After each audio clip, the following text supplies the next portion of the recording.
which is an often used but often under or poorly done exercise.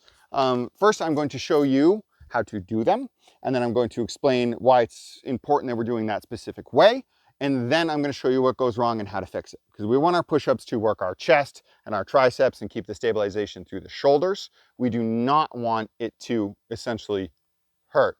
So push-ups, what you're going to be doing for a good solid push-up is, and you can start on your knees, that's okay. But what we want to do is come up, lock in, set tension, control, and push up and back. Now, the one thing that most people think a push-up is going straight up and down. But most press aren't straight up and down. They're a bit of an angle back. So when I'm doing the push-up, I'm not going da-da-da, I'm pushing this way. So how do we set that up? And how do we make it the most effective for us imaginable so we can get the most out of it in the shortest amount of time? What I want you to do is I want you to take your hand and set them into the ground, right? Lock them in. Then we come up on our toes. Our hips aren't going down. We squeeze our butt, and you see my abs engage. Then what I'm going to do is I'm going to rotate the ground away from me, which looks like that. I'm engaging my lats, my muscles right here to stabilize. So hips first, rotate, and then pull down, and then push the ground away from me.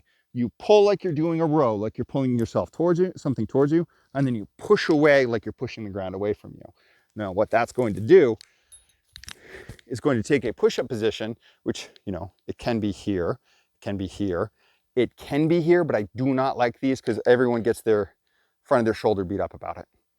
It takes that push-up position, and it makes it so as you come down, you're stretching the pec, and then when you're starting to come up, you push through the pec. That's what we want to feel. And as you're going down, you are feeling it control through the back, and you are not having the shoulders roll forward on it at all. So that is pulling through the back, your back is stabilizing, and you have a lot of tension. And then when you push through the ground, you can see the pec is doing the work. My shoulder right here is not doing the work. That is how you do a good push-up. And what usually goes wrong is exactly what I just sort of went through.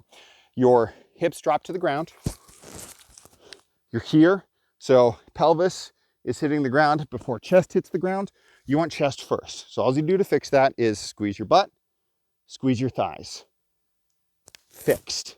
And then if you're feeling it in the front of the shoulders, that means that you're probably up here or you're letting your neck roll forward. So what you do is you bring it down to a 45-degree angle and then you rotate into the ground. That'll set the lat. And if you feel like they're really not doing anything for you, then slow them down. As you come down, feel that intentional press right from the center of your chest on the way up. That is how you do a good push-up. And if you can master a good push-up, then pretty much every other exercise is going to be easier. Every pressing exercise is going to be easier with a dumbbell, with a barbell, overhead, because none of these skills is learned in a vacuum. So the set you do for a push-up is the same set you do for a barbell bench, which is very similar to the same set you would be doing for a overhead press. So if you can get those locked in right now on the most basic movement, you're going to have huge benefit across the board. Take your time, enjoy it. This stuff is supposed to be fun. It doesn't have to suck all the time.